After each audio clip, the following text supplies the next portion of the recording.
Assalamualaikum sahabat. Saya percaya ramai di luar sana yang telah diuji dengan ujian yang sangat berat. Malah mungkin masih ada yang ramai sedang bergelut dengan ujian. InsyaAllah sahabat, ujian yang berat bukan satu pengakhiran, tapi ujian yang berat adalah satu permulaan untuk kita mengubah diri kita menjadi insan yang lebih baik, untuk kita memperbaharui diri kita menjadi orang yang baru. Begitu ramai di luar sana yang menjadi inspirasi kepada saya juga. Mereka telah melalui ujian-ujian yang sangat berat dalam hidup, tetapi mereka memilih untuk membuka lembaran baru, untuk move on dan untuk keluar daripada kepompong kesedihan.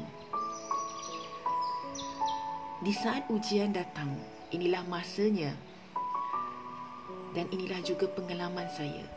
Bila datangnya ujian, ini adalah kesempatan untuk saya menyoal siapa saya. Selama berpuluh tahun saya hidup, siapa saya sebenarnya? Apa dosa-dosa saya? Saya imbas kembali setiap satu dosa yang telah saya lakukan. Apa kebaikan yang pernah saya lakukan? Apa kemungkaran-kemungkaran yang telah saya buat? Dan apa pula amalan istiqamah yang masih saya lakukan? Lalu saya bandingkan, apakah dosa saya mungkin sangat banyak berbanding dengan kebaikan-kebaikan yang telah saya buat. Jadi saya perlu berubah. Saya perlu kejar hidayah yang telah Allah jentik melalui ujian saya. Kita harus ingat sahabat, jika ada sedikit rasa ingin nak berubah, jika rasa itu telah ada dalam diri kita, itu adalah satu jentikan hidayah dan kita tidak harus melepaskan. Kita harus kejar hidayah itu kerana kita tidak pernah tahu bila perasaan itu akan Allah hadirkan kembali. Apa yang perlu kita lakukan? Kita mulakan dengan bersihkan hati. Kita bersihkan hati sendiri. Hapuskan kemarahan terhadap semua orang. Kita tidak perlu memikirkan apa cakap orang, apa andaian orang. Kita jangan sensitif dengan setiap komen-komen orang. Dan kita hapuskan dendam dan kita cuba untuk menjadikan fikiran kita memikirkan hal yang baik-baik. Bersihkan hati.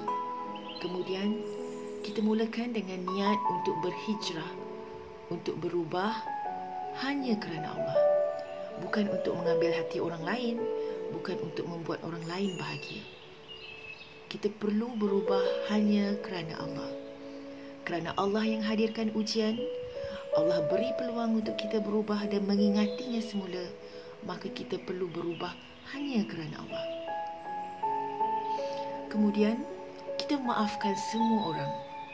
Kita maafkan orang yang mengecewakan. Kita maafkan orang yang tidak memahami kita.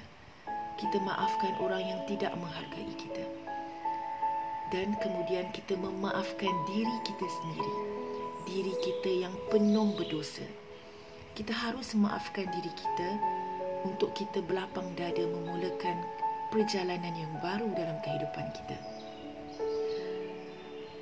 Kemudian proses penghijrahan kita harus kita mulakan dengan segera. Jangan ada sikap bertangguh-tangguh. Kadang-kadang kita menunggu tahun hadapan, kononnya untuk membina azam baru. Tidak perlu menunggu tahun hadapan, kita mulakan pada detik ini. Detik di mana kita mula rasa untuk berubah. Dan kita akan lalui proses-proses penghijrahan yang ada jatuh dan bangunnya, yang akan ada penghinaan dan sindiran manusia, yang akan menjadikan kita kadang-kadang tergelincir dan tergelincir lagi. Di sinilah kita perlu ada sabar dan tekad yang sangat kuat untuk kita melalui proses mengubah diri kita menjadi orang yang lebih baik. Saya ingin akhiri dengan dengan satu catatan daripada buku Hiduplah Untuk Hari Ini daripada penulis Muhammad Al-Ghazali yang saya kira sangat menyentuh hati.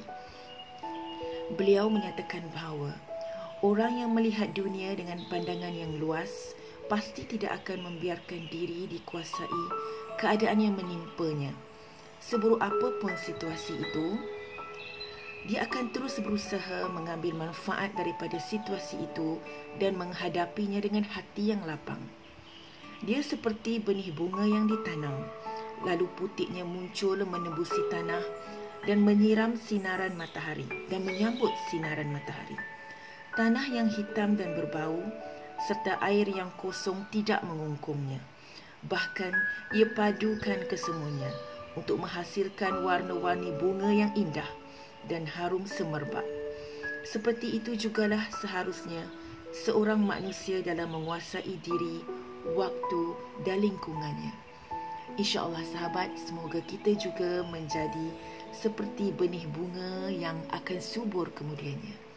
Assalamualaikum warahmatullahi wabarakatuh.